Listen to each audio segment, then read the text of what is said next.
Guys, welcome to Your Best Interviews. My name is Eric Smith. Thank you so much for spending the time here with me. I know there's a lot of places you can go to get this information, so thank you for spending it here. Today, what I want to talk about is how to answer the question, tell me something that's not on your resume.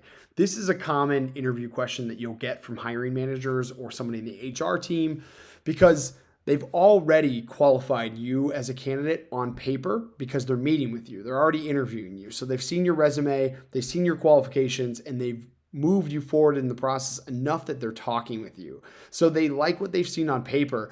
This question allows them to kind of draw out some different aspects of who you are off of your resume or outside of your resume. And so what I always like to do when I'm answering this question or when I'm coaching people to answer this question is lead with excitement, right? Lead with I'm so excited about this opportunity. I know when I first looked at the job description, it got me really excited, but the more and more I learned, the further I went into the process, the more I got I got even more excited because I really feel like I'm a fit. And then it gives you the opportunity to really do an elevator pitch for yourself.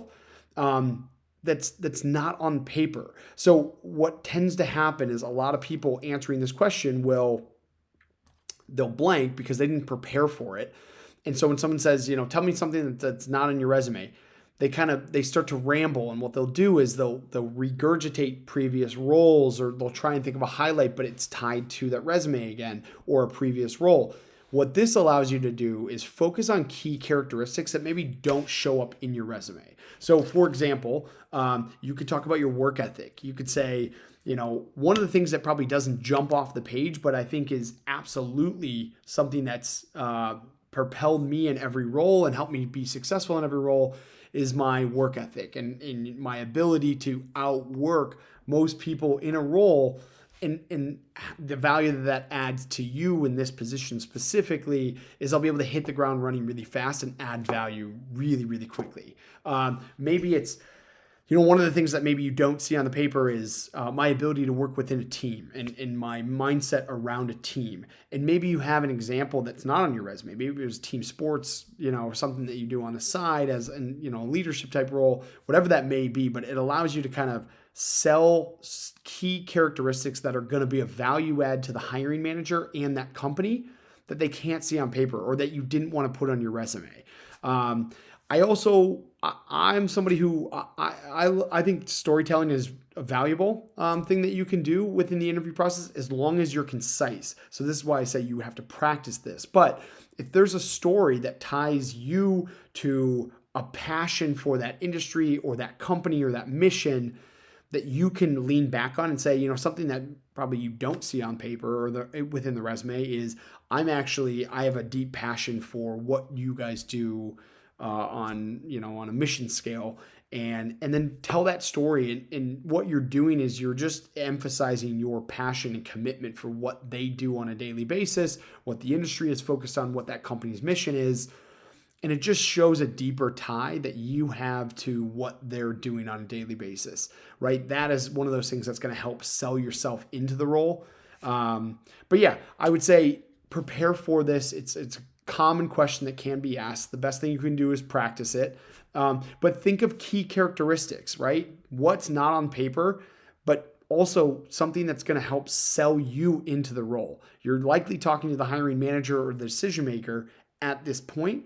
And so what is it that you want them to know that in their mind, they're going to think this would be a great person to add to my team, because that's ultimately what they're looking for. They're trying to flesh out different answers that help them determine, are you going to be a good value add for them as an employee on their team and somebody who's going to actually elevate their team in what you're doing, on a week to week, month to month basis. And so think of those key characteristics that a hiring manager would love to hear. Maybe it's, again, work ethic. Maybe it's teamwork.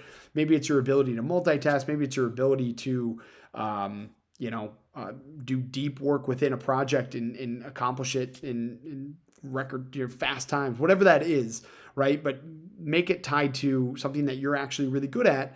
But also think in terms of the hiring manager and what they're going to want to hear. And then also lastly, stories and a passion, tying back to a passion. Maybe you have a story that's linked to that. If you do, tell that story within 1 minute or less. You want to keep it concise.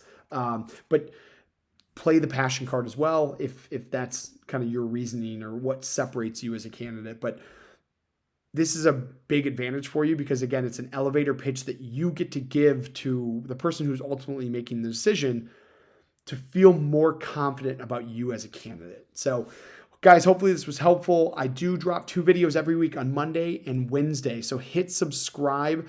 All of my content is focused on helping you as a candidate or a job seeker get to a better position. Maybe you feel stuck. Maybe you're just starting. Maybe you're transitioning to something completely new. All of my advice is helping you improve your position in the interview process, navigate different hiring processes for different companies, and ultimately getting the job that you really want and deserve. So hit subscribe, check out my other content. I also have an entire comprehensive interview course, salary negotiation course. All of this is centered on helping you move the needle and improve your odds of getting the job that you really want. Guys, thanks so much for being here. Appreciate it.